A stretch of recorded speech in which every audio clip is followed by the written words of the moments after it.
Hello and welcome to another episode of Disc and Dice. This is episode 47. My name is Tim and with me as per usual are my co-hosts JT and Paul. How are we doing, guys?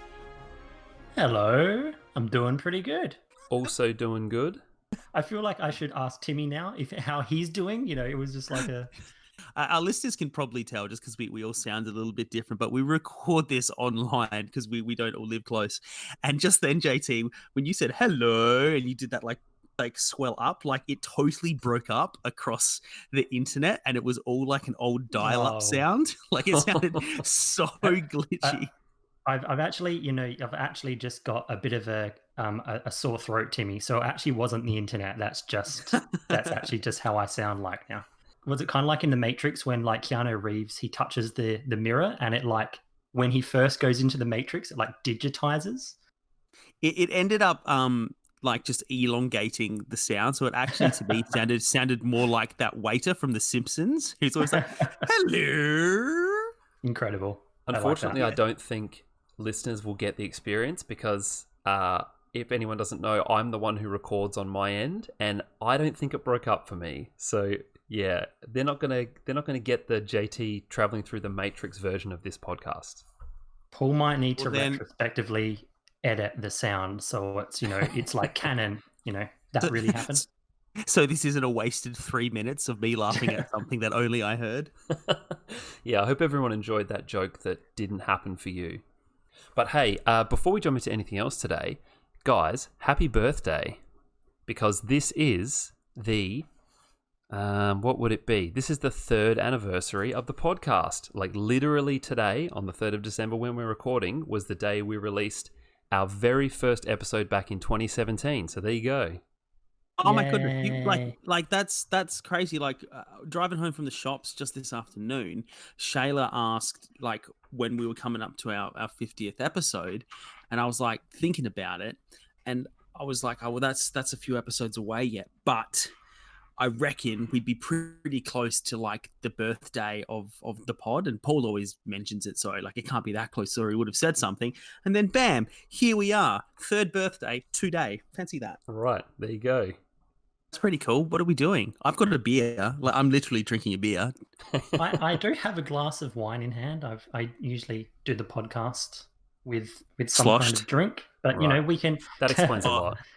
Paul, bring it home. Do you have a drink handy? Yeah, I've got a nice bottle of water. So yeah, sorry guys, I've let the team down. Yeah, well, we can't toast with that, or it'll be a bad episode because it's bad luck to toast with water, right? Is it? Is that a thing? I'm pretty sure it is. I feel JT, like confirm. There's a thing. I'm sure. Why not? Everything's a thing these days, so why can't there be two? Maybe we can open the second half of the podcast with me like cracking open a nice full-flavored mid-strength Australian lager. Oh Ooh, yeah, that sounds good. That's what you want. But hey, right. it's our 3rd birthday, so send us gifts if you want. We'll take listener mail as a present. That would be great. We love hearing from everyone. But yeah, Sony, if you're listening, we need to get our hands on a PS5 for review purposes. So do with that what you will. Or Nvidia. I think JT and I would happily take like a 30 series Nvidia card of any sort at this point. Yeah, I'll actually take the 10 series. Like if you've got any lying around, just send something through. I mean, if you guys are getting Nvidia cards, I'll take one. I don't want to be left out. I'll hock it. I'll make some dough off of that. That's kind of how it works these days. So I hear on eBay, but yeah. Yeah, or at the very least, you can you can mine some Bitcoin with a video card like that, and then buy yourself a PC.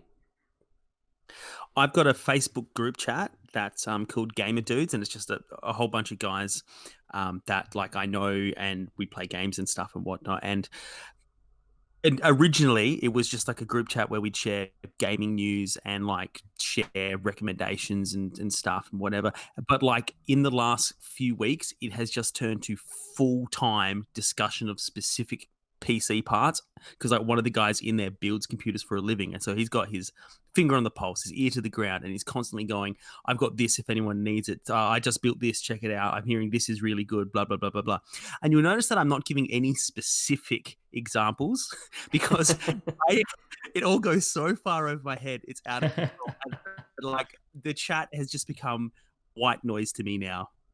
Well, I would say the best solution for that would be if you were to get a gaming PC, and then it all becomes really relevant, right? There you go. That is the tried and tested method, right? Join a group chat that has nothing to do with your interests and just adopt the interests of the chat. What could possibly go wrong? Or just say that you concur with everything everyone says in that chat. Every time someone says something, so I concur with that. The catch me if you can method. Catch me if you can method, yeah. Good old DiCaprio. That's right. But hey, enough about my group chats. How about some video games? Yeah, let's talk about some games. So I've been playing Star Wars Squadrons, which we've mentioned in the past as something I think that we're all kind of interested in, or at least JT and I were interested in, and I ended up actually picking it up because it was quite cheap. And I've been... I guess before I jump into Squadrons, I should say that I was really into X-Wing versus TIE Fighter back in the day when that was around. So I was really anticipating this game as something that was marketing itself at least as a bit of a return to the Star Wars space combat from the X-Wing and TIE Fighter days, rather than the more sort of modern incarnations that we've seen in that kind of genre. So I was pretty keen for this one, and so far I've just been playing the single player campaign. I haven't had a chance to dive into multiplayer yet. The single player is pretty light on content. The whole campaign is somewhere around 6 to 8 hours, and I'm about a couple of hours in. So like for most games, I'd say I've just got first impressions, but I feel like for a game where the campaign is this short, maybe it's a little bit more than that. But I guess the first thing to talk about, and maybe the most important thing for a game like this, is just the gameplay. And I have to say that this game absolutely nails the moment-to-moment combat and like the Star Wars fantasy of being a fighter pilot. So I am playing this on PC, but with a controller, because there is no way you could play this game with a keyboard and mouse in any way. And unfortunately, I don't have a flight stick. Using my Xbox controller on my PC, and just the flying and the combat just feels excellent. Like you feel like you're moving through kind of the sort of, the 3D area of space, which is something a little bit different when you play this kind of game, that you're not just dealing with sort of like forwards and back and left and right, but you're kind of dealing with all three dimensions in terms of how you're moving around. And I think the other thing there is the controls sort of have taken me a little bit to get used to, because it's a long time since I've played a flight game where you need to sort of have, a kind of inverted look for it to feel right. If that kind of makes sense, it's like you're pulling back on a flight stick, and it probably took me a little bit longer than I expected to get used to how the game actually feels. But once I kind of settled into that and sort of, started to get like the muscle memory of how to control the ship, I just think it feels great. Like in terms of that, the game is excellent. So I have a question, but before I ask it, I wanted to just touch on something that you just mentioned then. You mentioned that like you have to get used to playing with an inverted joystick again, or like for the first time, because generally you would play default when you're using a controller. And you guys would remember that I think I've mentioned on the pod before that I used to play default, and then I dated a girl who naturally played inverted, and she'd toss the controller to me when something got hard, and I just ended up like getting used to inverted and been inverted ever since. Well, since playing video games with my boys, they play default, and so I have done the same thing where I have just automatically become default again. But that kind of, tip of the plane down by pressing it up or like pulling it back to point the nose up is kind of like, it makes heaps of sense to me, which is why I was really easily able to swap to being inverted. Like I felt like, if I had to describe it to someone, it was like using my head like a joystick, like if I had my hand on top of my head, I'd push it forward to look down. Right. But anyway, that's neither here nor there. They just like made me think of it then. What I was going to ask is looking at like the site for this game and kind of like, you know, the materials, the marketing stuff. It kind of struck me that it might have a little bit of kind of like flight simulator about it. Like there's a lot of master these starfighters, and then there's, you know, on the site there's like all these tips and tricks for combat and stuff, and it gave me a real sense that like they were really not just focusing on it being cool action gameplay, but they wanted you to feel like you were flying a vehicle. And so I was about to ask about that, and then you mentioned that like you really need to use a controller, which, you know, as much as, you know, you would fly a plane with like a joystick, but you would have so much stuff on the dash of an actual plane that for flight sims it seems very PC to me. So I'm wondering, A, does it have a lot of that flight sim feel to it, and B, how does it marry, and if so, how does it marry that with needing a controller? Well, long question, sorry. To answer the second question first, like I would say the PC flight sim thing would be a flight stick and then maybe a keyboard. So like this doesn't have so many inputs and things you need to do that you need a PC. Like the complexity of the options that you have are just not that deep, if you know what I mean. So the number of buttons and inputs you have on a controller is plenty to be able to do everything you can. Like the reason that it doesn't work for a keyboard is just because of the the kind of binary nature of keyboard inputs, you know, like something is either on or off on a keyboard. There is no scaling there. So for things like turning and accelerating, like you absolutely need analog sticks, I think, and even a mouse. I think it just doesn't work because, like, this is kind of getting into like the nitty gritty, but you know how when you push an analog stick, you can move it in a direction and just leave your hand there and hold it, and you will move in that direction. And with a mouse, it's like once you move it, then it stops. And yeah, I don't think any flight sim really works with a keyboard and mouse so much. This game does support the full like flight stick experience, but that's just not hardware that I have. But in terms of your first question was like, how much is it like a flight sim, right? Yeah, like it's how much is it like, you know, easily accessible fun for anybody who likes Star Wars, and how much of it is really making you feel like you're flying a starship, a plane? Right, I think it's very accessible. Like the options for scaling the accessibility are also very good in terms of how much kind of assistance you get in terms of like on-screen prompts and stuff like that. It's all very, very easy to see what's going on. Like being a made-up sci-fi setting, you know, I guess the sim nature is as sim as they want it to be, right? You know, because there's no such thing as X-Wings and TIE fighters. So there's no actual real sort of physics or anything that are being modeled. And like, I would say this is probably, I think the granularity of that sim part of it is less than the old X-Wing versus TIE Fighter games, which I wasn't surprised to find out. But it's enough that you get a really kind of immersive sense of flying these ships when you do actually play it. Going back, so if we go back in obviously to the flight sim sort of experience, but the flight sim Star Wars universe, you know, it's made up etc element. The one thing that sort of I really want to know about, and you know this from firsthand experience, Paul, was, you know, we used to play X-Wing versus TIE Fighter, you know, together, is obviously the two games are going to be compared because they do seem quite similar in terms of like just being sole space sims.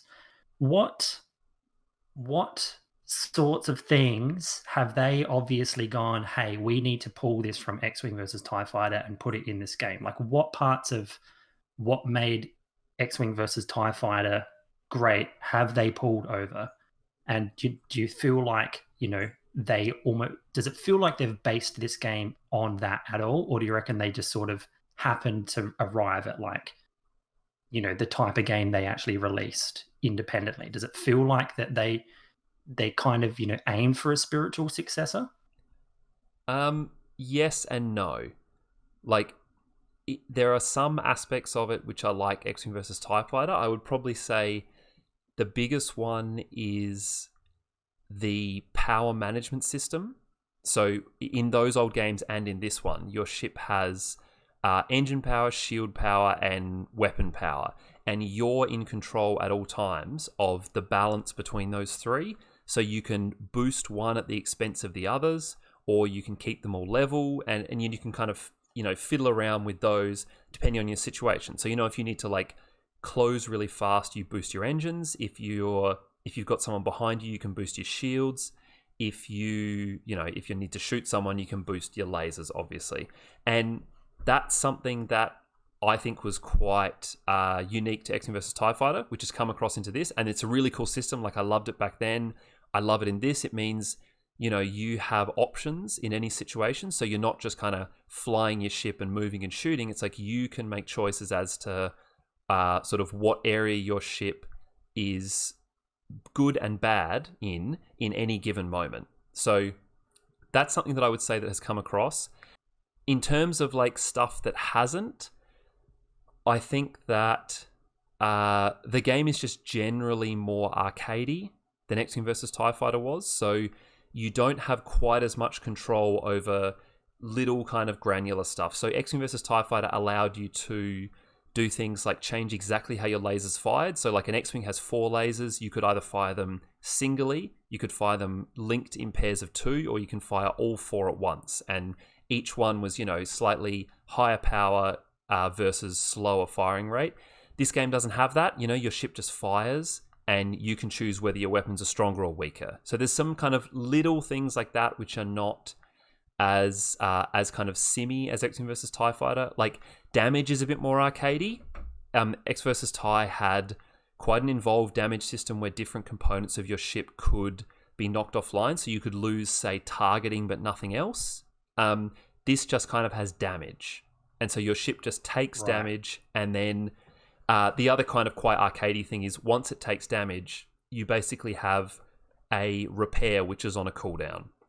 And then if you want to... So you got power-ups and things. Well, it's not like, say, the Battlefront games, which are very, very arcadey, and they have, actual power-ups that you collect and use. It's just some little things like when you take damage after a certain amount of time, you can heal the damage and things like that.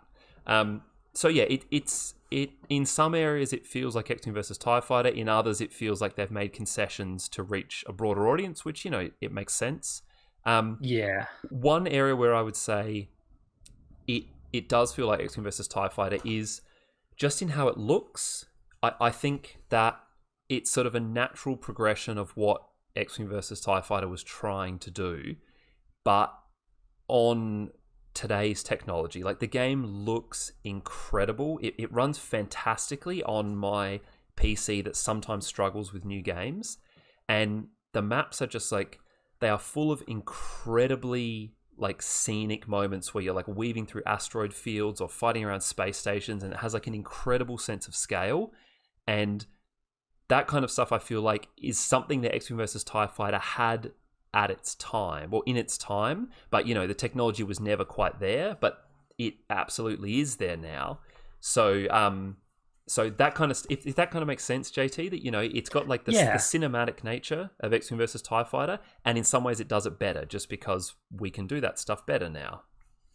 Yeah, just quickly on the granularity though, one, like, obviously it's they're never going to get it to the level that X-Wing vs. TIE Fighter was for the same, the reasons that you've just outlined. But in some ways, that's what made that game quite exciting, was the granularity. So I can understand why they got rid of it.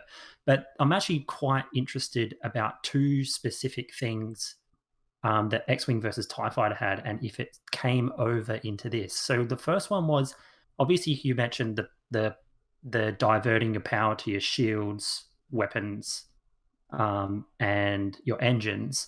One thing that I remember you could do in X-Wing versus TIE Fighter is you could actually tell the shields where to face. So if someone was behind you, you could put your shield fully aft, so behind you, or you could put them like fully to the left or fully to the right or fully forward, depending on where your enemy was attacking you from. Did they pull that over as well, or is it just like shields?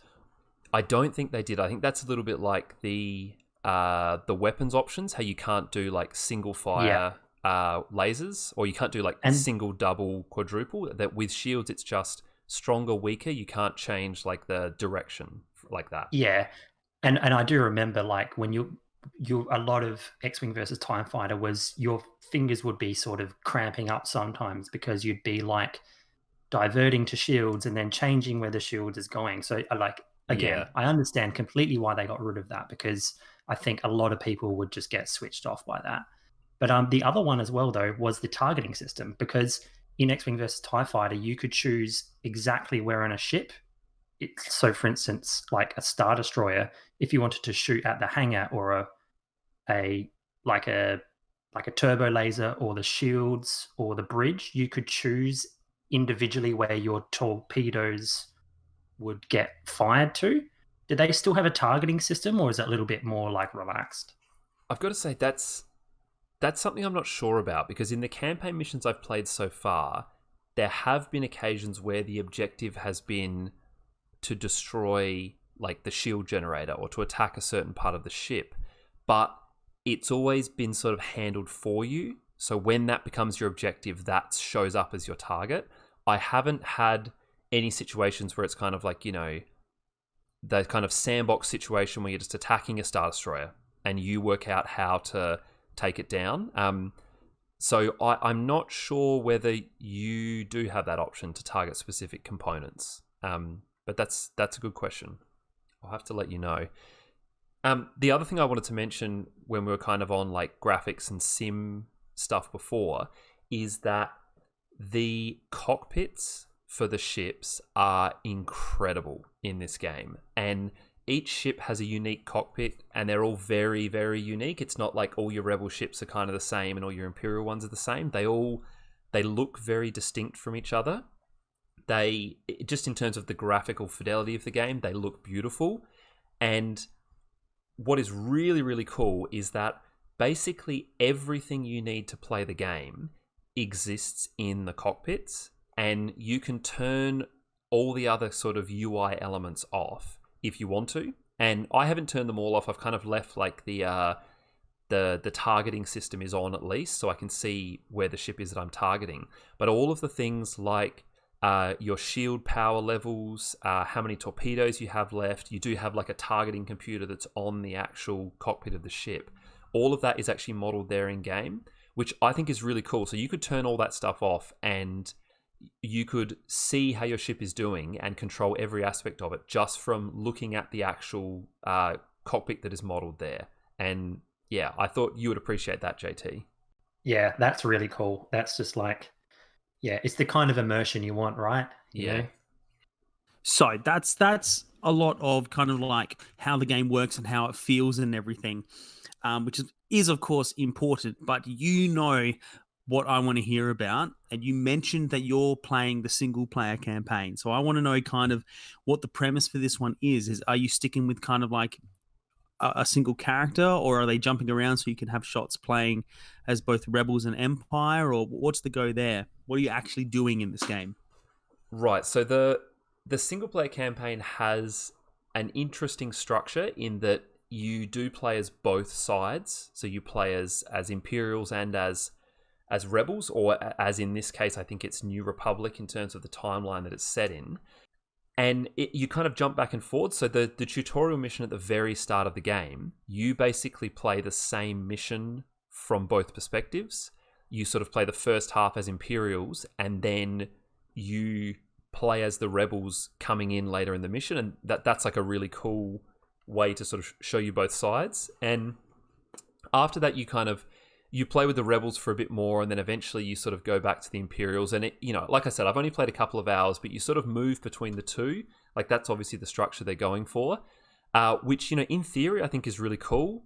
Rather than I always like the idea of a story that shows you both sides, right? Especially when you're dealing with something that's like a war, and it's very easy to sort of sort of fall into like good and evil stereotypes. So I liked the premise here, but so far from what I've played, it's falling short in the way that almost all recent Star Wars fiction has fallen short. Like, they just don't seem to want to present the Empire with much nuance. You know, like all the pilots in the Imperial Squadron that you're with, they're all kind of like nasty badasses.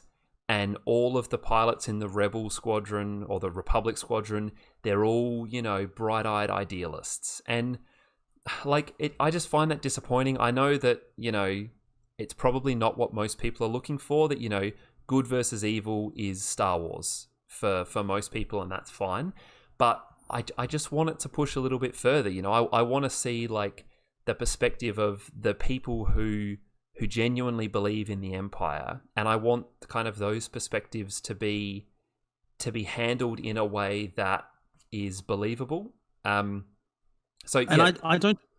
Sorry, I was just going to say, I don't think that's unreasonable, because while Star Wars is built on its archetypal good versus evil, right? When we first got Star Wars, we didn't really see anything from the Empire's point of view. So it was very easy for them to be the big bad boogeyman, right? Because, you know, they're evil and we saw everything from the good point of view. So you can argue that if they're going to give us 2 points of view, it's going to be unsatisfying if one point of view they just expect us to be laughing maniacally along with the bad guys and then switch it off to be good and virtuous again. Yeah, exactly. And this is, I think, even more frustrating because in Battlefront 2, where they did a single player campaign that was massively talked up, they did the same thing. They said that it was going to be, you know, humanizing the Empire and showing you the other perspective, and like, it's not. Like, it just becomes like, to be honest, spoilers for the Battlefront 2 campaign, which is like, you know, nothing, but it's just a story of like people in the Empire realizing they want to join the rebellion. And I feel like, without having played through this whole Squadrons campaign, that is where I expect this to go. You know, I expect this to be a story of how, you know, the people who are actually the goodies who have ended up with the Empire end up joining the rebellion. And I don't know, I'm a bit sick of that story, you know? Could you imagine if you get towards the end and it's just like, you know, the climax is the rebellion just getting absolutely crushed by the Empire, and they're just like, that's it.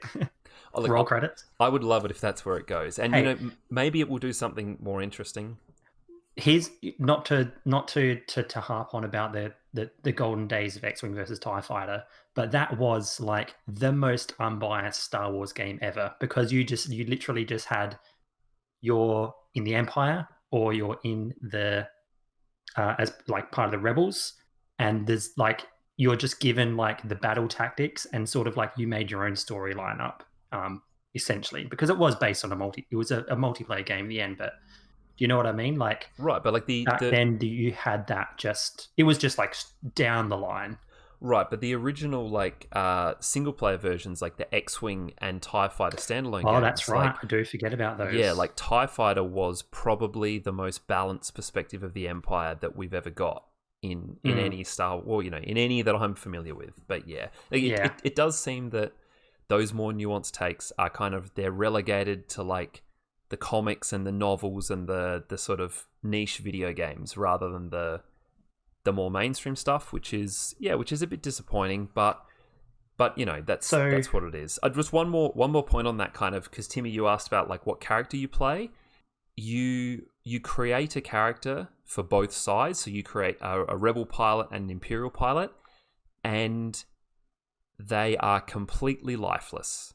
So there is no like choice in the campaign, which I didn't expect there to be, but you choose a voice for your character. And all it means that in some of the like cutscenes, your character says something, but they are basically a silent protagonist for everything I have played so far. In between missions, you kind of walk around on the hangar deck and you can talk to the other members of your squadron, but they just talk at you. You don't have conversations with them. There's not even any like meaningless dialogue options that you make to talk to these people. You just kind of, you move to them and click A, and then they talk at you for 2 minutes, and then you move to the next person and press A. And it's all just a bit like, why even bother letting someone make a pilot when that's what their character is going to be? So, tip for anyone who's playing this game, just like, don't even bother with the customization stuff at the start. Just use the default pilots, because it's never going to matter. I've got a scenario for you, Paul, real quick. Let's say that they made this game in a way where they omitted the campaign as it is, so a storyline campaign, and they just had like a skirmish option, and so they gave you a bit more fleshed out flying experience, actual gameplay experience, and then just did away with the any kind of like ham-fisted story. Would you say that would have been a better road for the game to go down in terms of like replayability for like any single player experience? Maybe. I don't know. Like, I feel like if like you're really looking at it, that's really kind of taking it in a vacuum. Like I don't know how realistic it is that game would ever be made these days. Like I loved the X-Wing versus TIE Fighter thing, where you basically just had a huge list of missions, right? And they're not even a campaign. It's just like an enormous amount of scenarios, and you just played them in whatever order you wanted, as many times as you wanted, and that was the game. Like, I feel like there's very few games that work that way now. Like, I don't know. I don't know if that would have been necessarily the way to go with it. Like, I'm kind of interested to see how multiplayer is on this game. Like I said, I haven't actually tried it yet. I feel like if there is a single player campaign which is just short and kind of interesting, which this one might turn out to be, and then they put the efforts into making it a fun multiplayer space shooter, I'm kind of okay with that. Like I don't know if I necessarily need the kind of sandbox single player stuff that those old games used to have. I just don't know if those would hold my attention these days. So yeah, I don't know. It's not that I think they should have made the game drastically different. And like I said, the game does have some very, very strong aspects to it. It's just that, yeah, things like the story at the moment, they're just a bit crappy. And, I wish they took more risks, I should probably say, with Star Wars storytelling. That's probably something I could say more generally about Star Wars as a whole. But yeah, I don't know if that answers your question. It does, yeah. And look, a final comment just in terms of the whole Star Wars story stuff, especially for the games, is you just got to take what you can get with Star Wars. Like yeah, everyone's a Star Wars fan, and every Star Wars fan has a way they think it should be done, and so we get what we get what we're given, and that's about all we can hope for in terms of the storyline and the gameplays. That's true, and I'm kind of approaching it like that. Like I didn't have expectations that this game would have like an incredibly like mold breaking story or anything like that. But I do kind of approach it like you said. It's like, what? If it's got cool space combat and I get 6 hours of flying X-Wings and TIE fighters, then that's great. That's what I paid my money for. Well, look. From one property famously inspired by the films of Akira Kurosawa to another, I have been playing Ghost of Tsushima since we last spoke. I'm going to pause there to let you take that segue in, right? You worked on that. You worked on that all night in your home lab, didn't you, Timmy?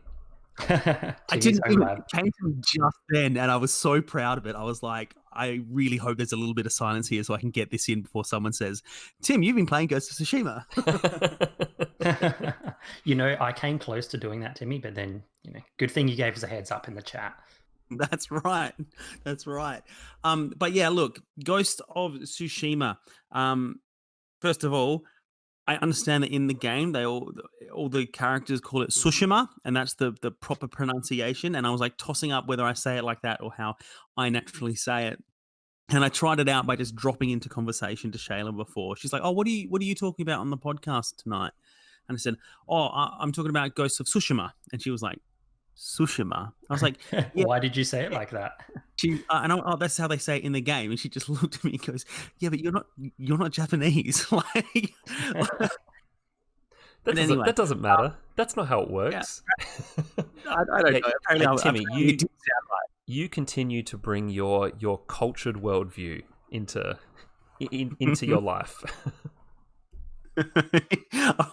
Based on like how I say things from video games. You got it. But look, Ghost of Tsushima, I have been hanging out for this one since they announced it at E3, and I want to say it was like 2017. It was so long before it came out.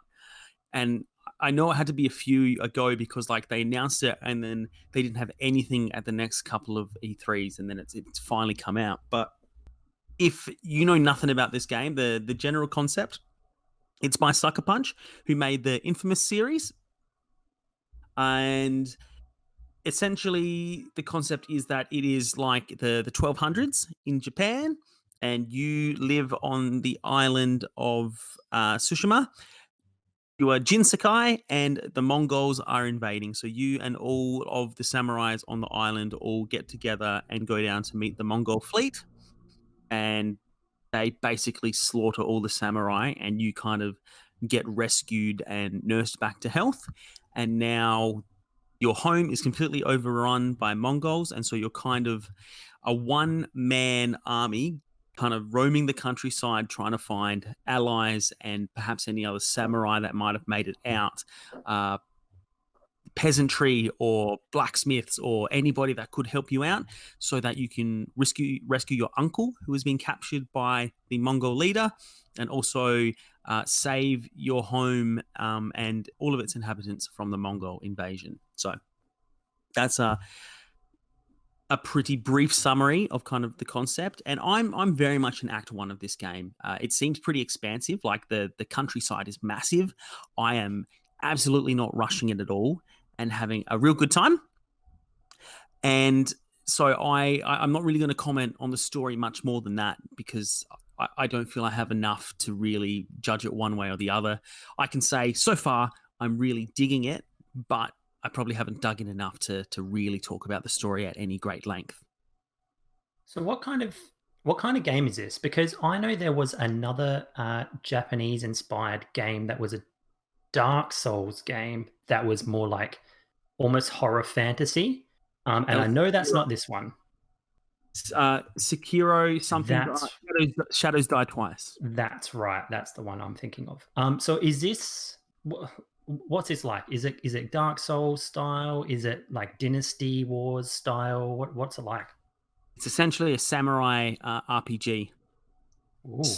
It's open world, and I mean, at the start, you're pretty much funneled into like the one small area of the beach invasion by the Mongols, and you know it's chaos, and you're trying to save people. So there's not really much drive to do anything else. Immediately after that, you wake up in this village, having been nursed back to health, like I said, and it's pretty much on rails again for maybe the next like 10, 15 minutes. And then it opens up, and the island is your oyster, and you can pretty much tear off in any direction you want.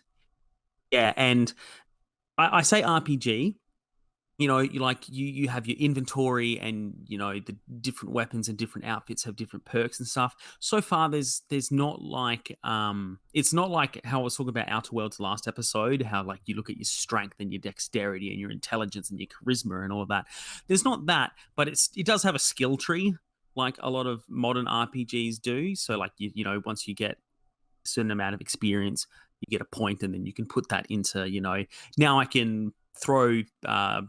They're not throwing stars. They're like those little. They look like arrowheads. There's little. I forget what they're called. You can throw those, or you know, you can have a different blocking ability and stuff like that. But it is very much an open world RPG. In terms of the combat, is it like that kind of really like timing sensitive sort of thing, like a Dark Souls or a Sekiro, or is it more like arcadey? I would liken it to The Witcher. Yeah, okay. There we go. obviously there's not like magic and signs and potions and stuff like that, but what there is a timing to it. I would say it's not as severe as a Dark Soul games would be, but if you run towards an enemy and you strike too quickly, you're going to come short and have to follow through with your strike, and then they're just gonna whack you. I think it's a really nice balance between arcadey and timed and rhythmed, I suppose. Rhythmic, like this is how I judge a lot of the timing in games. I think it is the perfect difficulty to parry or block a shot in this. That seems to me in a lot of games to be the one that's really hard to get a good parry and counter attack. And in this, it's not like heaps easy and I can just do it every time. Like I do have to concentrate on it and really watch my opponent. But I feel like I can get it more often than in games like Bloodborne or the Souls games. So it's definitely not just like a hack and slash. It's Mhm. not like X-Men Origins Wolverine. I'm not just tearing through everything. I have to think about it. I will plan who I'm going to attack first. But yeah, it's very satisfying in the combat. You mentioned that it was open world. What's the open world like in terms of sort of things to do? So obviously, like you said, you have like a story to play through. But is there a lot of like side questy type stuff that you can do, or like is there like crafting and things like that you can kind of engage in when you're not doing the story? Yeah, so they kind of separate it out into main story and then other, I suppose. Like they call it Jin's story. Jin Sakai is the name of the samurai that you're playing. And essentially, his story, as I understand it, is what I said before. He's trying to bring peace to the lands, drive out the Mongol invaders, and personal note, save his uncle. And to do that, he has to roll around and find other survivors and stuff. Like the person that saved you, they saved you so you could help them find their brother who has been kidnapped. And, in doing that, you've heard that, oh, there might be someone over here that can help you, or this person has been rumored to have survived and is holed up at their old dojo. And that's all the main story. But as you go through the towns, you can talk to people. And, sometimes it'll be like, there are rumors of this. And, it adds a marker to your map. And, sometimes it's like a whole nother mission. You roll in there and they're like, hey, this person's doing this. For example, I went to this forest that was rumored to have been haunted. People kept going in there and going missing. And it turned out there was like a bandit camp holed up in there, only taking people at night. Other ones, like, somebody who took the armor of a fallen samurai and was posing. And so they feel fleshed out and they involve talking to multiple characters. And it feels like I've just come across this in the world very organically. Doesn't feel like I've gone to the town for my main quest and seen someone with a question mark above their head and then just followed a pointer until I'm at the mission, Like, Right. yes, there are stuff on the maps, but yeah, they've done a good job of making it feel a bit more organic. And I suppose now would be a good way to point out that one good way of doing that is you follow the wind in this game. I think anybody familiar with ancient Japan and, the way of the samurai and stuff like that, it's very zen and it's very slow and calm and like finding your inner peace and looking to nature and that kind of stuff. And they really capture that well. Like, not only is the nature in the game absolutely stunning, you don't have a pointer or anything on like a mini map. What you have is the wind. And the wind, when you select a new target, it kind of blows in the direction you should be going. And every few seconds, you're able to swipe across the big flat pad in the middle of the PS4 controller, and the wind will blow again, and you follow the direction of the wind. It's really cool. And one nice touch is when the wind does blow for that first time when you select a thing, they use the little speaker in the controller to go like in your hands there, and it feels really like the sound is a bit closer to you, so it really feels like the wind is right there and kind of pushing you. It's just a nice little touch. That's very cool. Like it's Yeah. completely different to what I was talking about with the cockpits in Squadrons, but it's kind of the same, in that like, it's like UI elements which are just in game rather than putting a marker or a bar or a number on your screen. It's just exists in the world. I love that kind of stuff. Yeah, it's really nice. I should just mention, like, because the Mongolians have invaded, Tsushima, as well as like actual quests and stuff. Often you'll just come across like this was an inn and now it's been overrun by Mongols. You'll get close to it and it's say Mongol territory because they hold up there. They're able to control the roads there. You can go in and clear that out, and that gets you experience and stuff. You get extra experience from observing and defeating leaders. And so there'll be someone in like a whole bunch of armor or like a bigger guy calling the shots. And yeah, often there are like Mongolian artifacts and stuff like that as well that you can collect for there's collectibles, and the more you get perks and whatnot. Now, I mentioned that I wasn't going to talk too much about the story, but kind of the next step of the story that I think is important and feels like the theme for the game is that you are widely being referred to as the last samurai.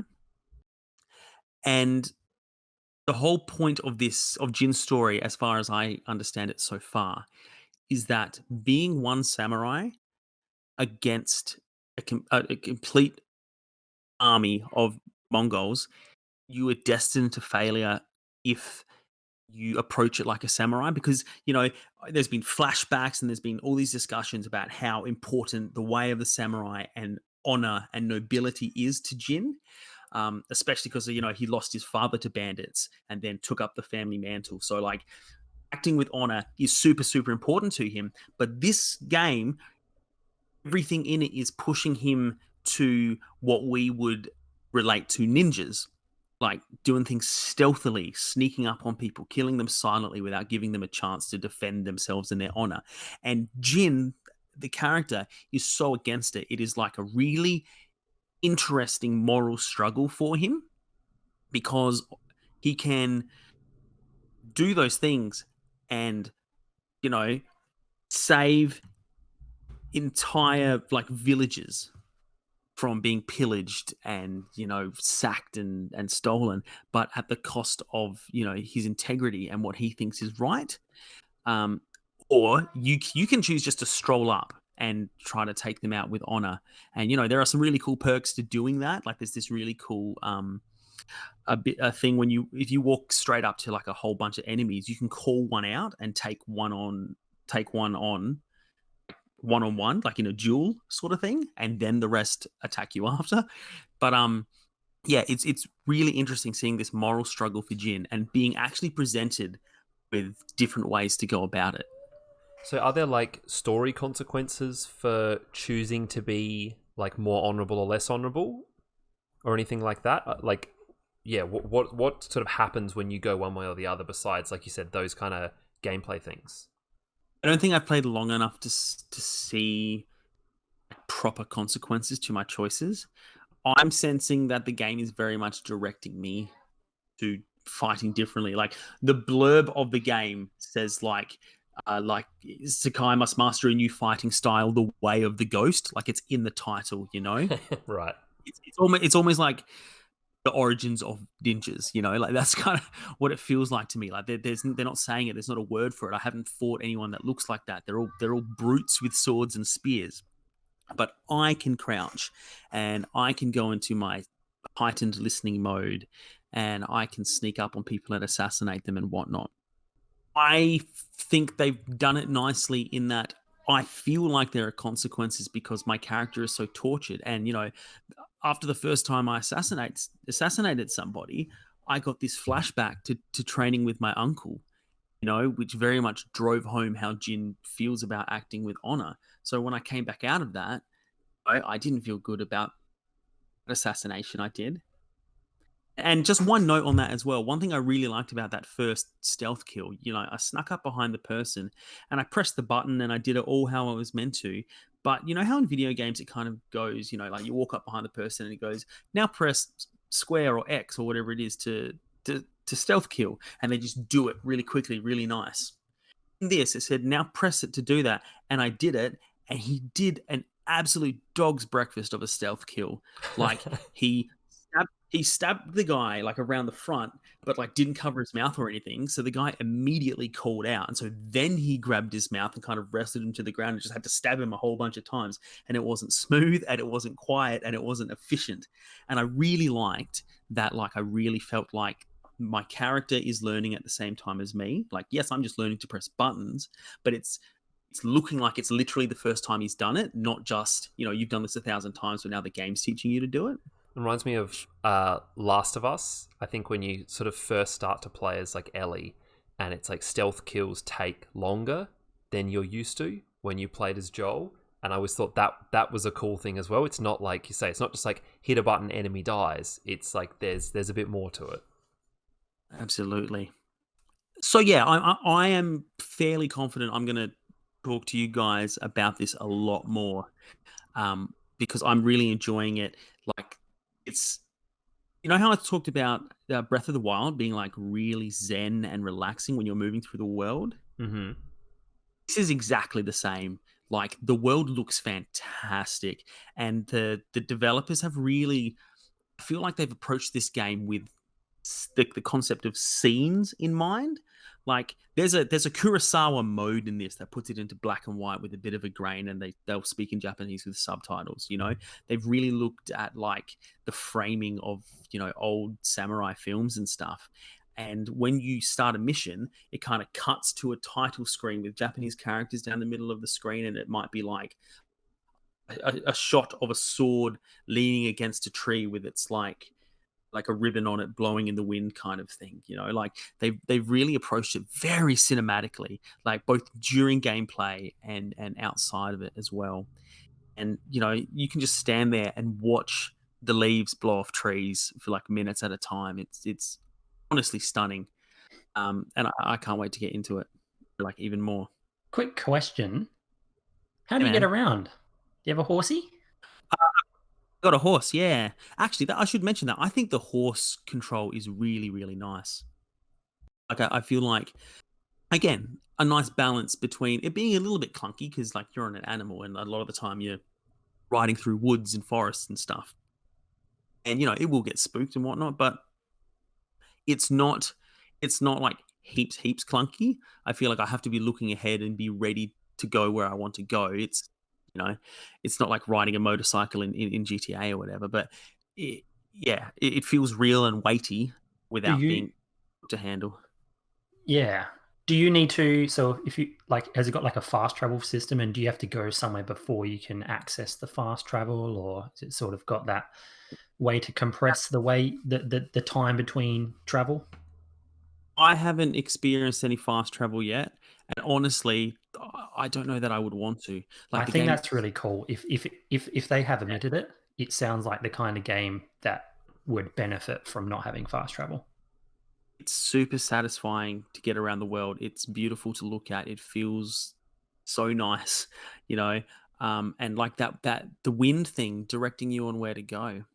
And there's so much in this world to discover. Like there are, if you can find hot springs to sit in, and you choose something to focus on, and it kind of gives you insight into what Jin's thinking about the topic that you've chosen to focus on. And there are, every now and again you'll see a fox, and if you follow the fox, it'll take you to like a little shrine which you can, pay your respects to. You get some experience, and then there are certain spots that you sit down and you can write a haiku, and literally it zooms into first person view, and you look around you, and there'll be like, you can choose the top of the tree, or that brook over there, or that someone stacked some rocks there, and it'll give you 3 different options for the first line of your haiku, and you choose one. And then once you've chosen one, you'll turn a little bit and look somewhere else, and it'll be some different things. Like it'll be like, you can go to 3 different branches on the tree, getting higher and higher. And eventually you write this whole haiku, and both of the haikus I've written have given me different, like I've written them down, and it's unlocked like headbands that give me different perks and stuff. Like it's all this really kind of like zen, culturally authentic Japanese stuff that then translates into in-game things, which I find really rewarding. So like I said, I've played a few hours and I don't feel like I've done that much of the story because I'm just enjoying getting around the world and discovering what it has to offer. But yeah, I'm sure you two and probably the podcast listener as well is going to hear a lot more about this, but that's about all I have to say on it thus far. Shall we grab some drinks and toast to our 3 years of success? Oh, of course. Yes. Yeah, let's do it. Let's do that.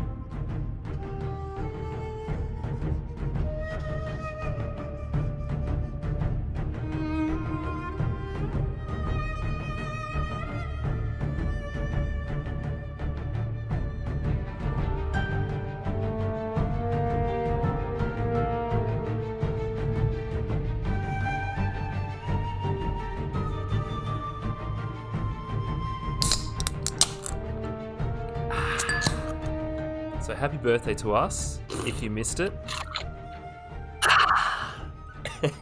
Little bit of, what is it, ASMR for everyone there? That's all right. Good thing we got these new microphones. I felt compelled to start whispering then as soon as you said it. Disc and dice. But yeah, I'm drinking a really lovely Brick Lane Supernova IPA, 6.8%. Actually sounds like an ad. This is getting like uncomfortable for listeners now. I feel like for those who missed it, it's the podcast's 3rd birthday, and we didn't drink together at the start, so we're doing it now before we jump into some more game conversation. I love the idea that someone could have missed it, like they've skipped past the first start of the podcast. Hey, you know, and now they're coming. We do talk a lot of crap at the start of these things, don't we? We do, and because we timestamp all the games. Like I could imagine someone like grabbing the podcast and saying like, "Yeah, I'm not that interested in Squadrons or Ghosts of Tsushima. That I just want to jump straight into the World of Warcraft discussion, which is what we're going to be talking about now, because I have been playing the latest WoW expansion, which is the 8th expansion for WoW, which is now a 16-year-old game, which is kind of insane. And we talked about WoW a couple of weeks ago when we had Moz on as a guest. But since then, yeah, they've released the new expansion, and I've jumped back in to play that, which is something that I have kind of decided now that I will always do. After there were a couple of times where I sat out an expansion and it turned out to be really good, and I missed the hype and I missed being there when everything was new and shiny. And so I've just sort of decided that every time they do an expansion, I'll always go back in, kind of regardless of how I'm feeling, because I don't want to miss that new WoW feel. Like, I don't know if like JT, maybe you played WoW sort of in the early days and you kind of understand what I mean. There's something about when there's new content and everyone doesn't know it inside out, and everyone's not just kind of steamrolling through content because they know exactly what to do and they're all overpowered. There's something about it being fresh and new and discovering stuff, and things actually being difficult again, which is it's just really fun.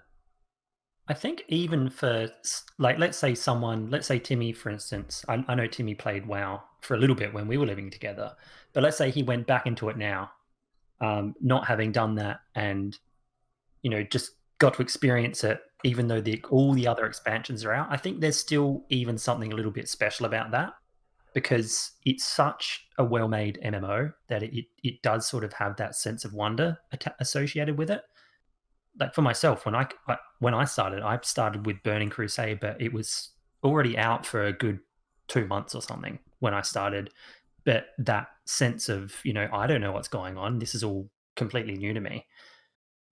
Definitely had that, exactly what you're talking about. But, for people as yourself who are always doing it, when something new comes out, I can imagine that, it's like, oh, well, what's the next thing going to be? What's the new content going to be like? I think it's like one of the only MMOs where it really does have that, like, really, really grabs the attention of the player base every time they bring something new out. Yeah, like I think it's a big event every time, which is cool. Just a little side note, JT, you kind of talking about the first time you played it being kind of a sense of wonder and sort of exploration. I've actually had a friend who recently has started playing for the first time, and they'd never played before, and I've been kind of vicariously enjoying that same feeling through them, because it's an experience that you can never get back, you know? Like, after you know how the systems work, even if you sit out for like 5 years, when you come back, like at its heart, it's still WoW, and you know how it works, and you can never recapture that feeling of being dropped into this enormous open world, and just, you know, the feeling of like, what's over that hill, and realizing that, you know, you can just go anywhere, and, you know, you don't understand the limits yet. You know, you don't know that, yeah, you can walk over that hill, but there's no point because there's no game mechanics over there that, you know, are useful to you. And yeah, this friend has been getting into it, and I've been actively avoiding telling them things that they don't absolutely need to know. So, you know, if they kind of ask, how does something work, I explain it. But I'm not sort of over explaining stuff, because I don't want to ruin that moment for someone. You know, I don't want to kind of break the fantasy that this world is kind of, the possibilities are endless. Absolutely. I'm just imagining this friend. I know the one you're talking about. Yeah, mutual friend of ours. Yes. Them going, Paul, I got a gold piece, Paul. And you're like, oh, to be young.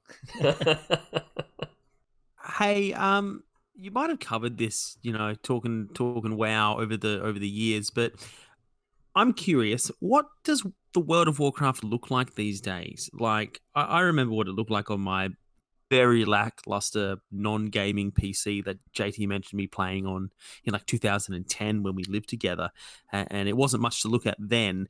And you know, when you see memes and stuff from WoW, they pretty much bank on it looking kind of old school. But like, if you were on a decent rig like you guys have, and you had it on decent graphics, are we talking like, is it looking like a Destiny level graphics, or is it still kind of a lot simpler than that? What's the go?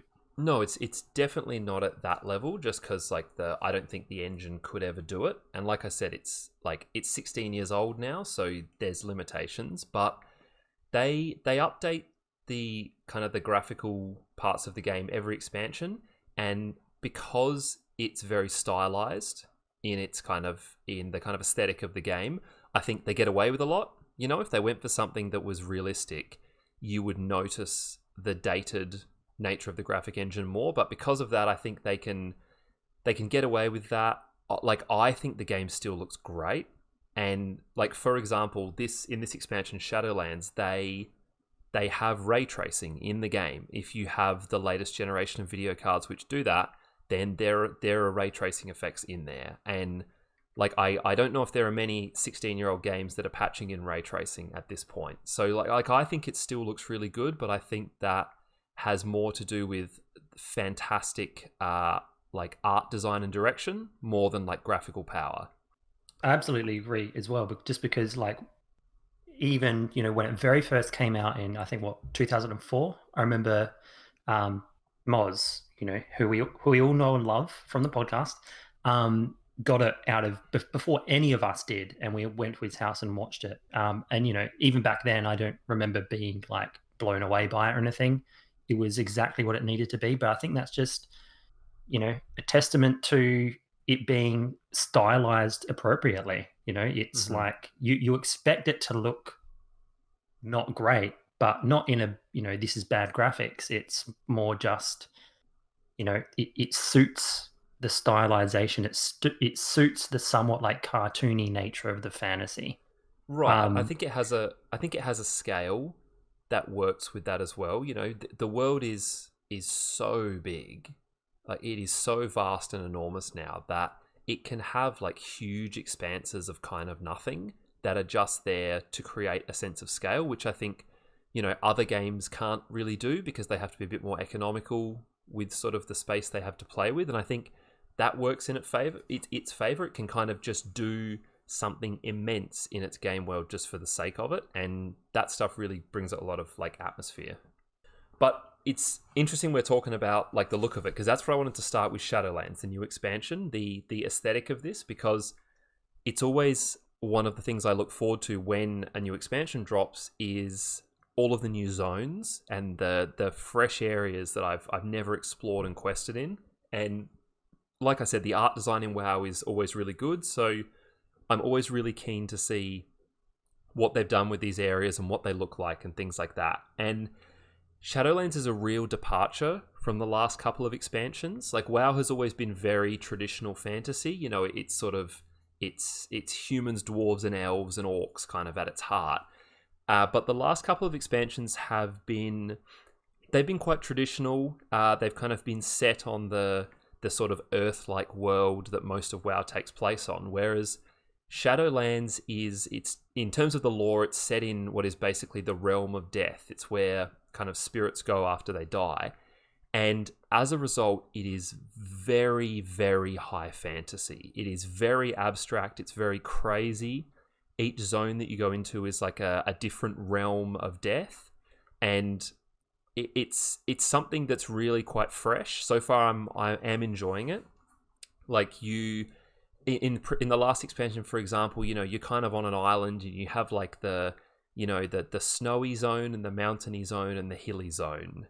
And this has nothing like that. Like the first zone you go into is like, it's kind of like angels. The entire thing is like a giant floating island in the sky, and everything is like bright blues and whites and golds, and you're dealing with alien races which are not like dwarves and elves and stuff. They're almost sci-fi in the way some of them are designed. So that's really cool. Like I said, it's something I always really look forward to is sort of the visual feel of a new expansion. So this one's doing something quite new.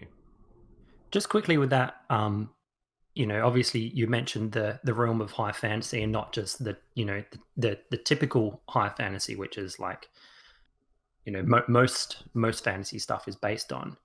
But I would have considered Burning Crusade to be also quite abstract as well, because a lot of the places or the new areas in Burning Crusade were kind of like very astral, very like space-like almost, which I wouldn't have associated with high fantasy as well. Is it like, if you were to compare the two, would it be even weirder than Burning Crusade? Or yeah, Burning Crusade's a good analogy. I think I'm just trying to think back over the others, and there's been 8 of them, so I can't remember them all perfectly. But Burning Crusade, you're right, it definitely has that same feel. There are parts of Burning Crusade which like they toe the line of sci-fi in terms of what they're doing.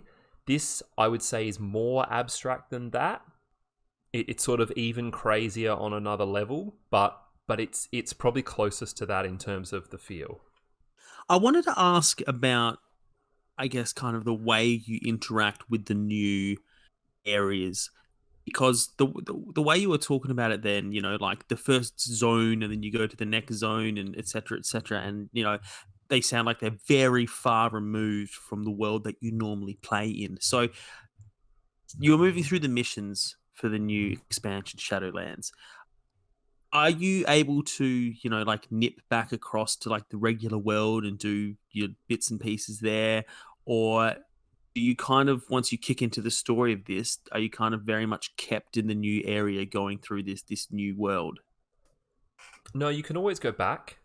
So once you kind of get established in the sort of new zones of Shadowlands, you open up the kind of, it's always portals in WoW. So you open up the portals back to the kind of capital cities of traditional WoW. And so you can always kind of zip back there and do things. And you always have all of the content from previous expansions available. So, you know, if you want to be playing Shadowlands, but also kind of go back and play through the story of a different expansion, you can always do that. There's not, like, I think once the expansion comes out, there's not a lot of reasons to jump back. Like, they do sort of try to keep you in those new zones because they want more players there at once, you know, because it's just a better experience. But yeah, those options are always open.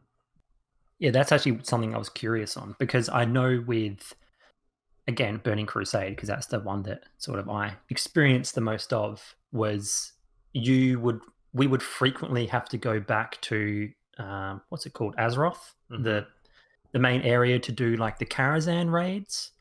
Yeah, that's right. And there were reasons to go back quite often, but have they stripped it back even more? Like, you know, did they not bring out any new content in the old worlds? No, they have. They've added stuff there. So like the the third expansion kind of overhauled the old worlds, like in Azeroth. That was probably like after you had stopped playing, I think, JT. Yep. And they've added sort of new continents to those areas. You probably don't go back as much just because a lot of the game has been streamlined. So the Karazhan example you use there is actually a really good one. That was the 10-man raid that JT and I used to do all the time when we were like really smashing WoW, and we would have to all physically travel to the place that it was and like walk through the doorway to enter it. And now the way that stuff works is it's all like automated. So you put your group together, you hit enter Karazhan, and it just teleports you all there, and you don't have to worry about the travel time. So there's a lot of that stuff that's just been streamlined, so you don't have to spend as much time like sort of traveling around for that.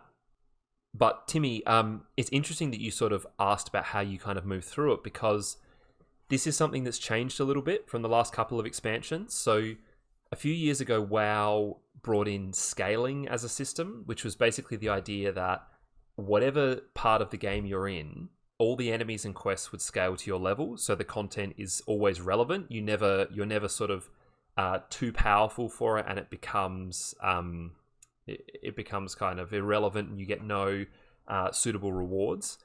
And the last couple of expansions have leaned really heavily on this system, and they've kind of given you real freedom to choose where you start. So you usually kind of enter the expansion, and then you have like 3 to 5 new areas, and all of them will scale to your level. So you choose which one you go to first, and you play through them in whatever order you want, at whatever speed you want.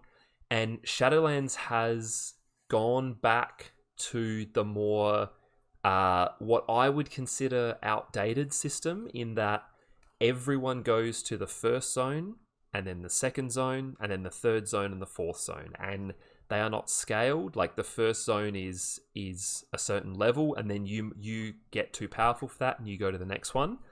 And it's quite clear, I think, that they've done that for narrative reasons, that they want you to play through a very linear story as you kind of level from 50 to 60.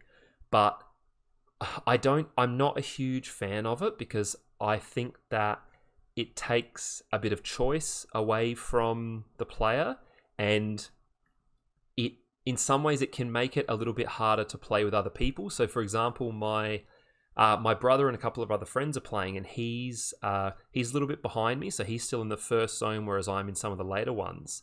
And he can't just kind of come into the zone that I'm in and play with me. I can go back and play with him, but I'm a little bit too powerful for that zone, so I don't get, the kind of right amount of XP for it to be really worthwhile.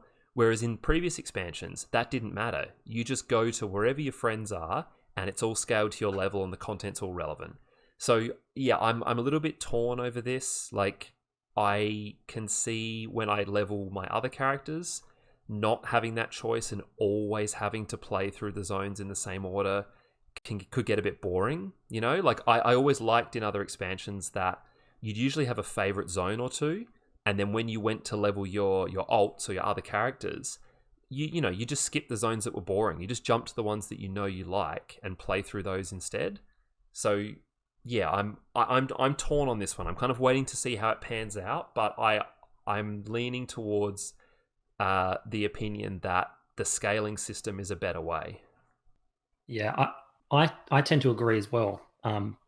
Even though I haven't played it, I have played a significant amount of the Old Republic recently, which basically does the same thing. Right.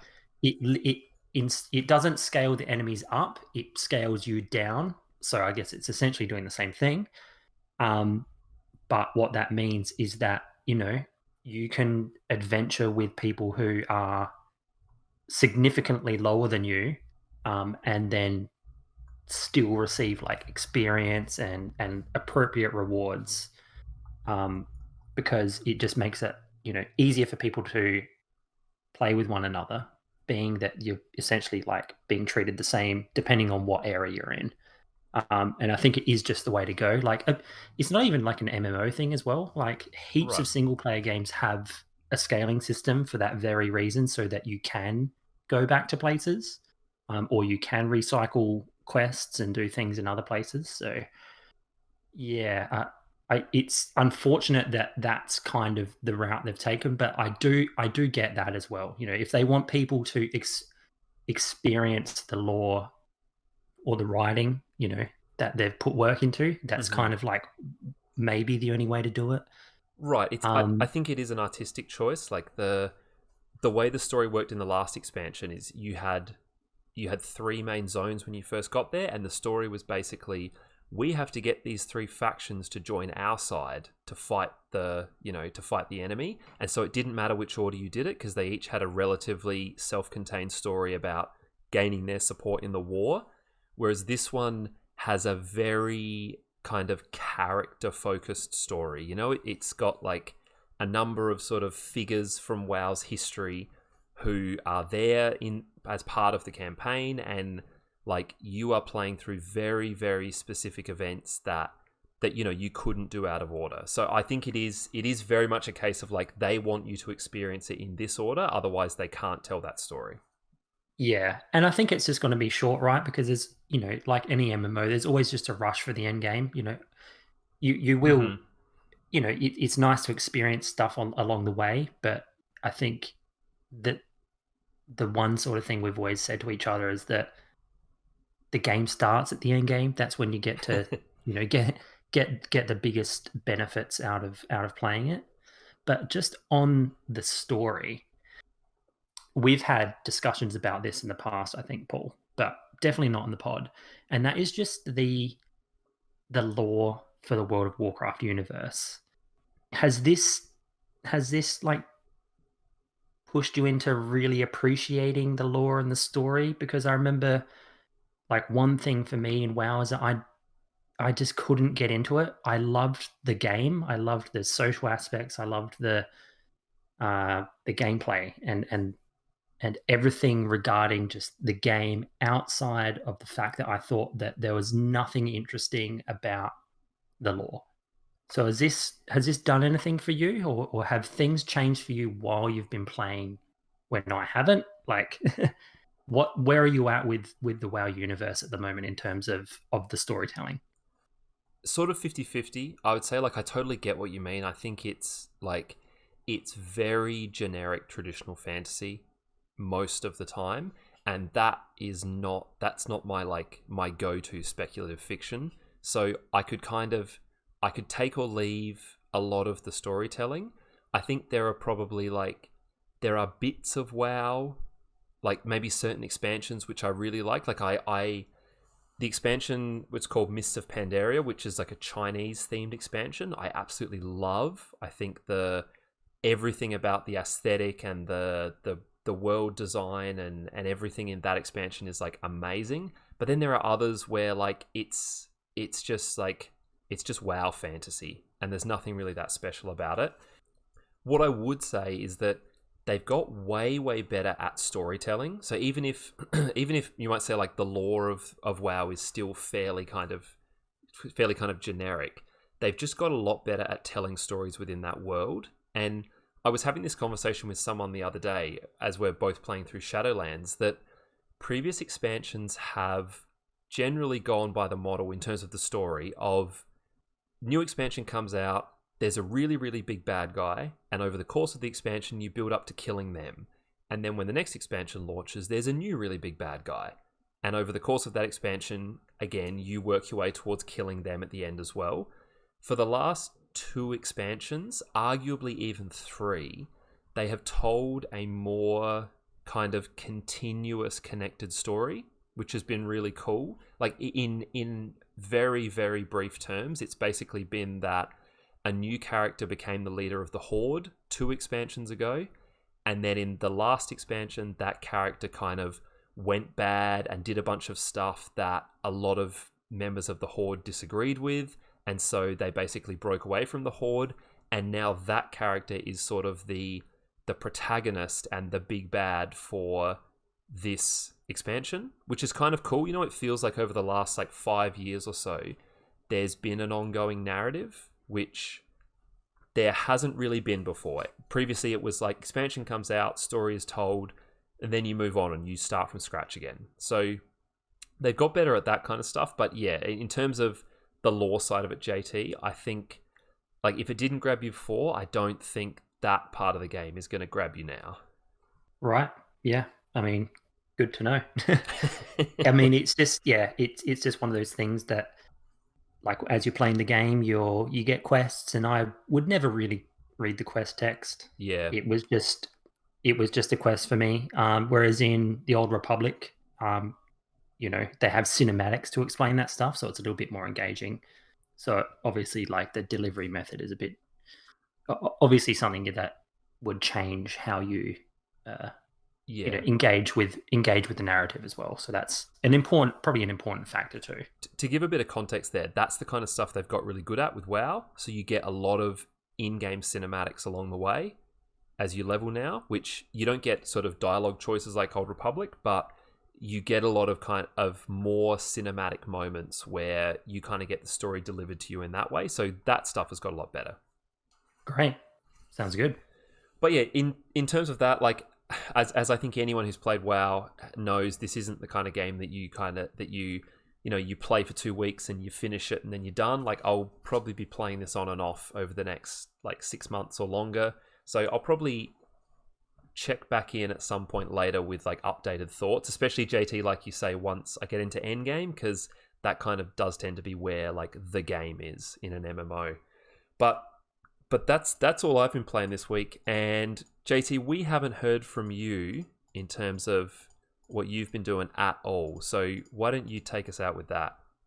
So glad you asked. As per last episode, I was in the throes of Black Flag, Assassin's Creed 4, and I have now finished that, and I have finished it even further than just the base storyline. I have done the expansions, or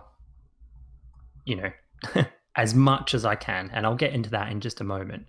But I guess like my final thoughts in terms of that game, I started to get really bored when I hit the like 70% finished mark. And that's in terms of like full completionist, not going through like not trying to complete all the memories, because if we have any listeners out there who have played the Assassin's Creed series, each level or each portion of the game or the story is split up into sequences, which is like, I guess you could call them an act, and then the memories, which is like the levels in the act. And each memory you can complete to 100% or less than, based on how you go about doing it. So it might be like, kill this bad guy by jumping on him and stabbing him, like from a really big height. If you don't do that, you don't complete that portion of it. I wasn't too interested in that, but I did want to try and like uncover all the objects, uncover all the hidden areas, like get as much out of the world as I possibly can. And that's kind of how I've always approached these games. Hey, just quickly, JT, when you said like 70% and that's like the whole thing, what would that be in terms of like the main story? So is this after you finish the main story and you kind of mopping stuff up? No, I kind of did chunks. Like the map is very split up in terms of like difficulty areas. So you've got like the top half of the map is mostly easy, then you've got the middle sections, which is like medium difficulty, and then the bottom sections, which are considered hard. And that just means like if you're not like very developed or upgraded in terms of your character and your ship, if you were to go to the bottom areas, you'd just get obliterated. So I was kind of like systematically going through them and then completing everything off. Okay. And then doing the story as it came to me. So when I was at 70%, I would probably say I probably would have been like 80% of the story, because the story's not actually that long. It's quite short. I'd say if the game took me 35 hours to finish, I'd say the story is probably like 10 hours of that if you were to portion it up. But I guess, yeah, the final thoughts after completing it, like I said, 70% I started to get bored because I had experienced pretty much everything the game had to offer. And then it was really just a matter of going and slugging through the story, which, was okay. But before getting into the story, I need to I need to address the tutorial stages of the game. By the time you're in the third to last act, so I think there's a total of 14 sequences. In sequence 11, you're still getting told how to play the game. There's still a portion of the game that says we're going to put you into a tutorial mode and you're still going to learn how to do this. That sort of like happens throughout the game fairly regularly. So I would have thought, the first like 2-3 sequences of the game, you should have learned everything. Absolutely not. You're still trying to unlock stuff that you can do well into the story. And it's just a bit annoying because you have other stuff you want to do on the side that you just can't do, or you can't do effectively, especially if you want to 100% something like a certain memory. You just can't do it because you don't have the tools available to you at that time.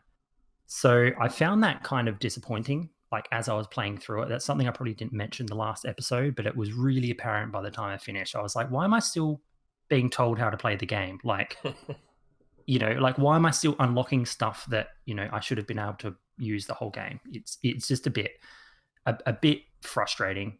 I guess it's I guess there's a balance there between wanting to consistently give a player new things throughout a game. You don't want to kind of give them all the tools at the start in some ways, but I guess like you're saying, if you give them an open world to play in and then you kind of have locked off all these bits of it because they have to play through some other part of the game, I can see how that'd be really frustrating. Yeah, but I also think there's a difference between unlocking a new skill and just having like a note down the bottom to say, hey, now press this button to do this, and popping you into a tutorial area to learn how to do it again. Like, either they've made it too complex, or or they're like not giving you like enough of the benefit of a doubt. It's probably not as forced as, say, like a total tutorial area. It's more of a like, oh, here you've got like, it's sort of almost introduced in the story as well, which is, I guess that's okay, but it's more of a like, all right, before you can do anything in this level, you have to show us that you know how to use this new piece of equipment that we've given you. And that's like 5 minutes in the game. And the annoying thing is it's stuff that is from the previous games. I understand people might come into the series late, which is fine. But to give it to you so late in the game, or it's not just one thing I'm talking about. It's actually a multitude of different abilities and tools. It just seems a little long in the tooth to still be learning so late in the story. So that was a bit frustrating, and sort of to go back to what you were saying, Paul, about they shouldn't just give it to you all at the start. I understand that, but the problem is that like the game is very much about upgrading your character and your ship, and you definitely can't do that at the start. So in terms of those things that get unlocked to you, you're constantly unlocking those new things throughout the game in the sense of like different outfits and different things that you can put on your ship in terms of like more cannons or mortars or diving bells. So that is never really a part of it being too condensed at the start. It's like there's always stuff going to be available there. It's just the stuff to progress through the storyline is it's just weird. I found that it came so late as into the story in terms of when you get a lot of stuff. So it was a bit strange. That being said, I really did actually enjoy the story. Like I said before, I loved how it went into the outside of the historical stuff, so into the modern day stuff. I really like how they handled that. And that continued into the game, and it wasn't too much of it. It was like probably 20% of the game.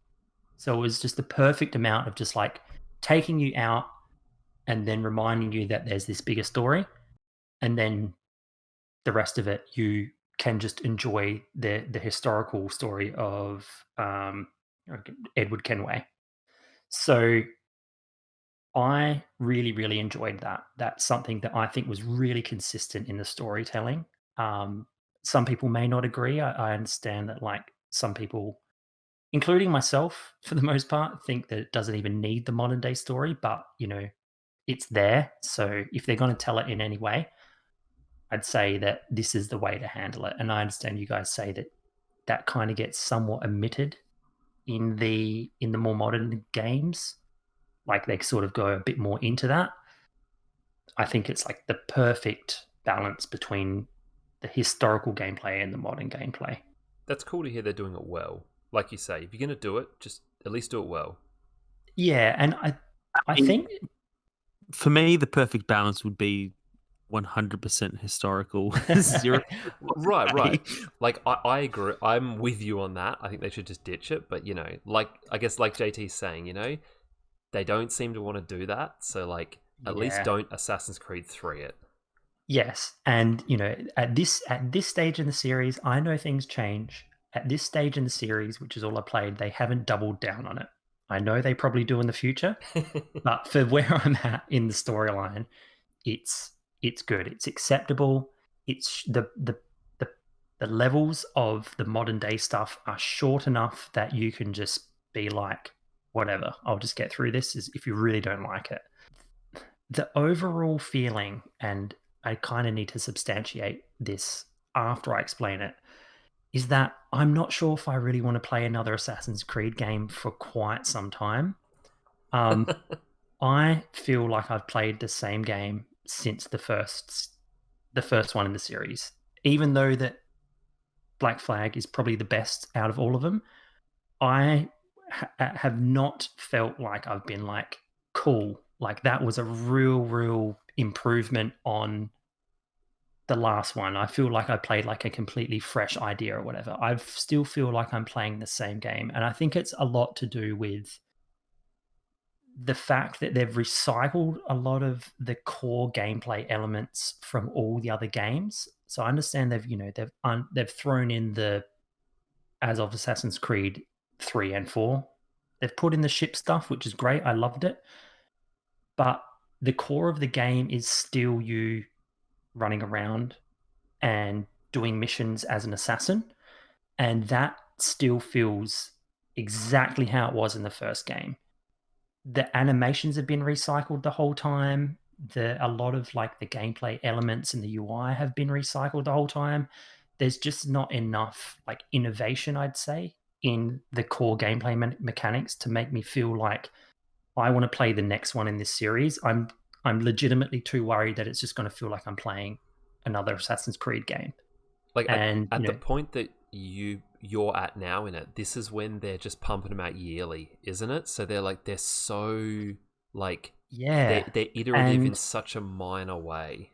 Yeah, and that makes sense. I'm going back retrospectively and playing them, and so I'm probably much more critical. If you're playing them every year, you might not notice that as much, but I've played however many it is now. It's Assassin's Creed 1, 2, 2 point, whatever you want to call it. Like, I've essentially played like 6 games now, and they've all recycled a lot of the same mechanics and a lot of the same gameplay elements, as I was saying before. And so to play that many games in a short period of time with not much innovation, it's like I feel a little bit burnt out.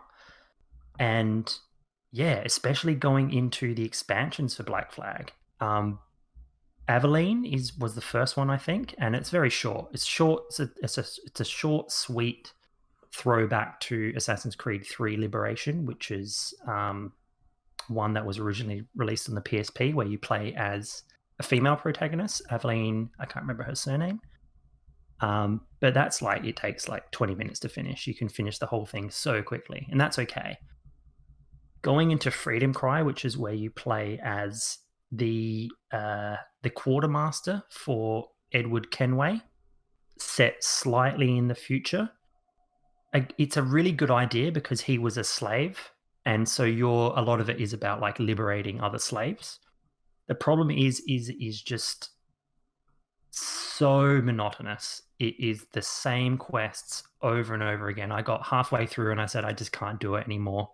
Like, yeah, it was that level of like, there's not really much new in this, and I can just really, really notice that, and I couldn't really get away from it. So I ended up splitting off from that quite quickly. It's funny because we seem to circle back to this a lot with Assassin's Creed, in that if you were to just listen to this podcast, you could very easily get the impression that on the whole you haven't really enjoyed the Assassin's Creed franchise very much. But like, like I know that you've been really digging Black Flag and you keep saying it's the best one. But it's the things that keep popping up and being like, it's more of the same. I'm just kind of tired of it now. I don't think I'll ever properly finish it. I don't want to play another one. Yeah, and look, that's exactly what was like. The same case was with 3 as well. Yeah. I think if you were to take each JT who had played each individual Assassin's Creed game, the one who would enjoy it the most would probably be the one who played like the Ezio trilogy, because it was still fresh enough that it wasn't recycled so much. Mm-hmm. But then by the time I've got to 4, even though it's major improvements, it's such a long game that you really do start to notice that. Like I said, I wasn't even 2/3 of the way through, and it started to really, really get quite like noticeable. Do you think if you'd skip straight from Ezio to Edward, you'd be in a better position? Do you reckon 3 really kind of took the wind out of the sails? It's hard to say. I'd say probably, yeah. 3 is probably the one that sort of made me reflect on why I was playing, or why I was choosing to play through each game in the series the most. Or maybe it would have just delayed it by one game, and at the end of the next Assassin's Creed, you'd be telling us like, I can't play this series anymore. That's true. No, look, the point that the big takeaway is that I really did enjoy Black Flag. The problem is that I'm not sure I enjoy the Assassin's Creed series as a whole, and so therefore it's not like I'm never going to play another one. It's just that I have to play one and be like, okay, don't play another one, because you're going to run into those same criticisms if you play another one too soon. So it's really a case of like spacing them out, I think, a little bit more. Do you think, because the way you're talking about it sounds like you're saying you're kind of doing everything in it, and then you just kind of burn out on the whole format.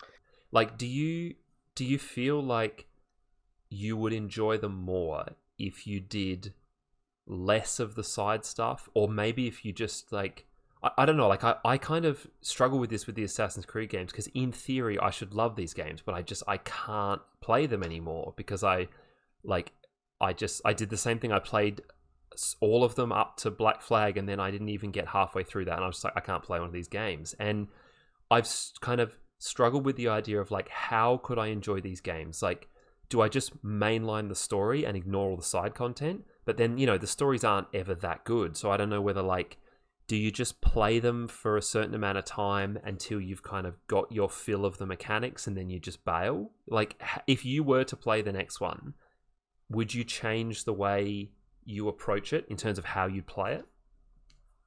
I reckon the next one, I'm probably going to mainline it. I'm not going to say that the shortcoming is the fact that there's an abundance of side stuff.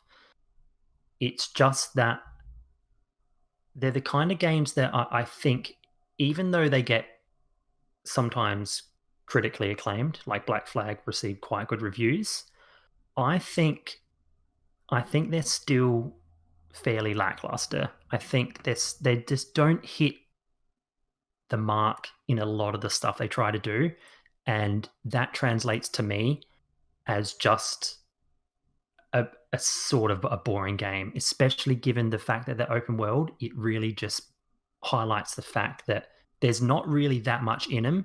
It's probably more quantity over quality is a good way to explain the Assassin's Creed franchise so far.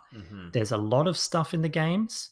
it doesn't necessarily mean it's all good. And that's kind of what Black Flag drove home to me. It's like, sure, it was better than all the other ones in the series, but that doesn't mean that it's like an amazing game.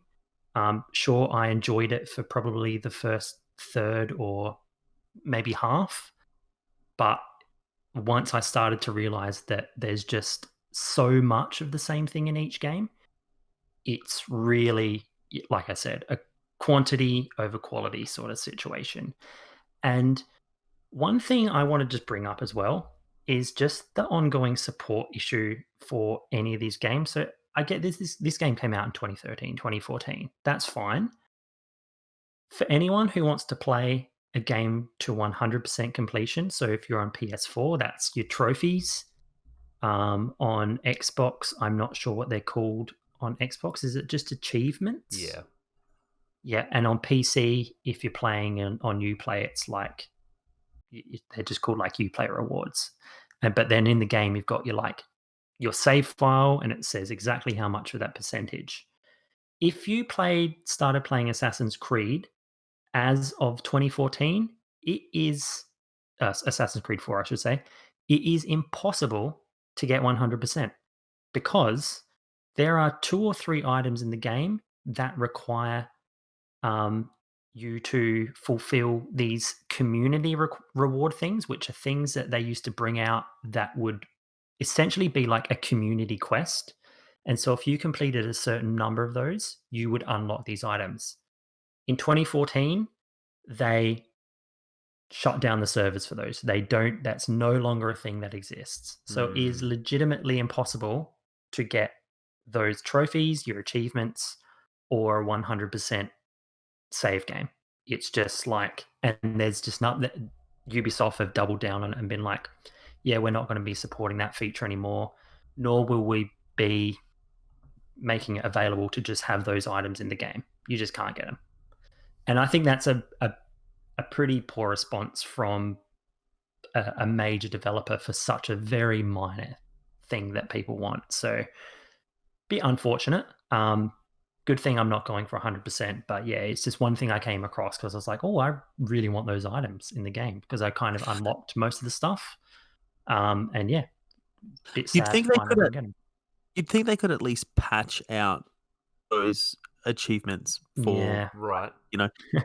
You'd think that, but yeah, I troved the several different forums, the Ubisoft forums, the Steam stuff, several independent things to see if there's any way to do it. And the only thing you can do is you can unlock the items, so you can have them to use through an illegitimate method, but it will never give you the trophy or the 100%. So if for anybody who owns the game, they're like, I need to have this because I need to complete it.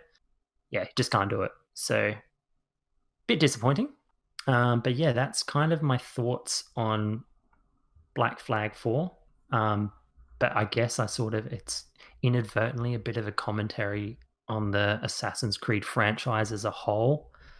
Is that, yeah,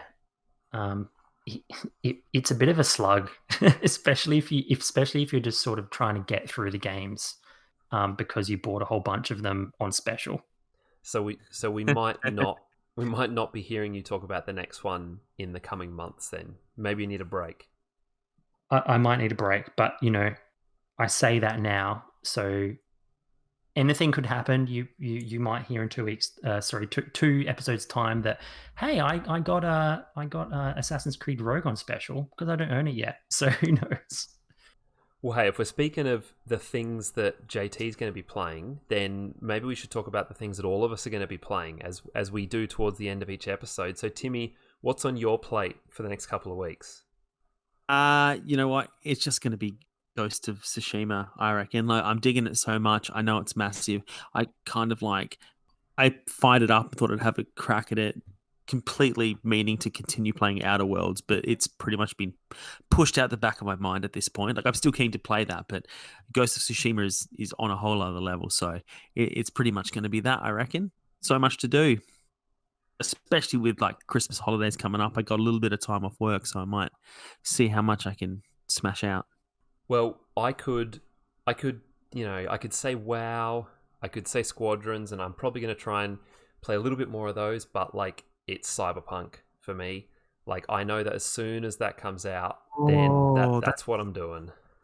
That's a week today, isn't it? Oh my goodness. Yeah. Oh dear.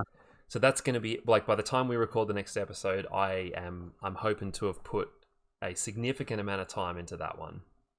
Well, you know, I discovered via a notification on PlayStation 4 that I had pre-ordered Cyberpunk. I don't remember when I did it, but like I got a notification saying, just letting you know that your pre-order has been pushed back to the 10th of December. And I was like, I have a pre-order? What? I've seen that a few times in my various social media feeds from other people who have said, I don't remember pre-ordering this game. Don't ruin this for me, JT. But I'm just saying, did CD Projekt Red do something? Did they do something weird with I don't know? Have they put something in the water supply? Have they? It must know how much I've been promoting The Witcher 3 for them. Here's your complimentary promotional copy. Yeah.